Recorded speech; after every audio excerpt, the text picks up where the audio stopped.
Every business owner or coach I sit down with tells me the same 5 things are the problem. We need more marketing. We need to raise our prices. We need to hire better closers. We need to fix the product, or we need better fulfillment. And every single time I let them finish, and then I ask them one question that I almost never have a real answer to. Who's the demographic, the psychology, the pain, the background specifically? And that's the moment I already know what's wrong with the business before I look at a single KPI, before I look at revenue, and before I even touch the sales team. And it's the one thing almost nobody scales correctly because it doesn't feel like the sexiest lever to pull.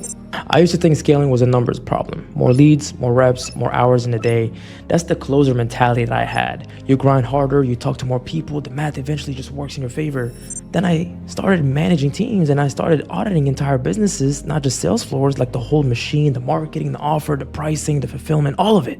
And I kept seeing the same pattern. A business owner would come to me convinced that their problem was the market. Leads are getting expensive, or the price, we need to charge more to hit our numbers, or the team, my closers aren't converting, and they just want me to fix that layer.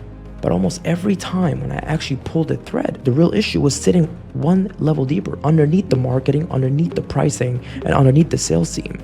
Nobody had actually defined who they were building this entire business for. And once I saw that pattern enough times, I stopped auditing revenue first. I stopped auditing KPIs first. I built a different starting point, and it changed how fast and how cleanly I could scale anything I touch. Here's the truth nobody wants to hear. You can have the best marketing in the world, and if it's speaking to the wrong person, it's just an expensive noise. You can raise your price tomorrow, and if the person you're attracting was never going to pay that number in the first place, you just made your sales team's job harder for nothing.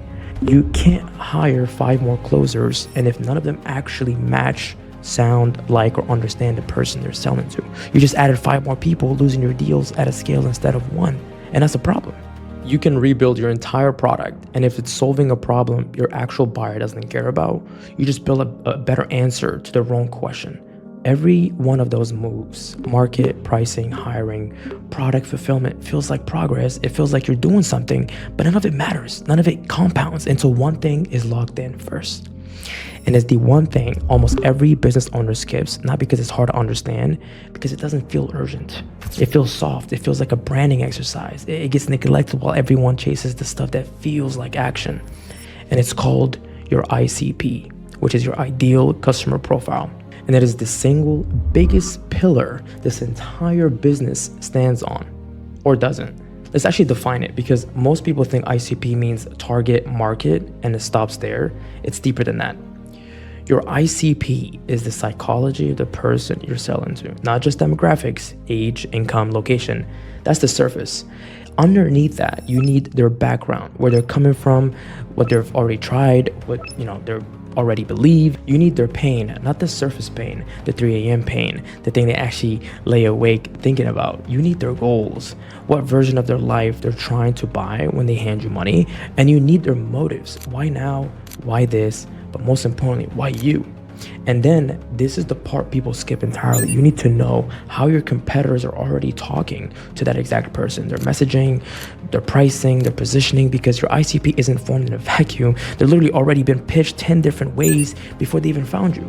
Get that right and 3 things fall into place automatically. Who to actually sell to, how much you can actually charge them, who you need to hire to speak their exact language, because a 35-year-old closer is not landing a small ticket B2C offer the same way a 22-year-old will. And a 19-year-old is not closing a B2B business opportunity deal full of 50-year-olds. It doesn't work, not because of skill, because of mismatch. The buyer needs to see themselves or someone they trust on the other end of that call. So here's literally the order I run this in when I sit down with a business or a coach. First, ICP, before revenue, before KPIs, before I even decide whether to keep or replace their sales team. Because the ICP tells me instantly 3 things. Is marketing actually reaching the right people? Does the sales team reflect that same person? And does the product genuinely solve their problem? That one layer answers all of those 3 questions. Second, I'm looking at the current revenue, average order value, and KPIs, because now I have a baseline of where the company's at right now and what we need to do. Third, I look for the leak. Is the pricing actually calibrated to the avatar we just defined? Is lead flow strong? And more importantly, is lead quality high or low? and does not match what the KPIs are telling us right now.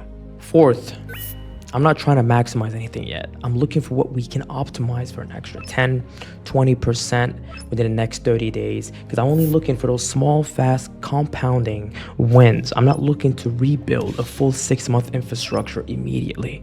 So let's break it down. If booking rate is low, I go straight to the setter framework, lead quality, and the acquisition funnel itself. More so about the full client journey before they even hit the pipeline. If the show rate is low, I'll go back into the setter framework, but through a different lens. I want to look for alignment, trust, expectations, and I want to look at the technicality of things in terms of, did we touch base with the person through text, email, and phone calls between the setting call and the sales meeting? As well as what type of resources do we send them in between that they're already aware of that they need to review before the call? Because at the end of the day, the setter's job is to sell the meeting. The closer's job is to sell the product. And if close rate is low and everything above is already solid, I go to the closer framework and I ask the uncomfortable questions. Does this closer actually look, talk, and match the ICP we defined in step 1? Because you can fix scripts all day. If the person on the call doesn't match with buying, the close rate ceiling is already set before the call even starts. And that's the entire audit.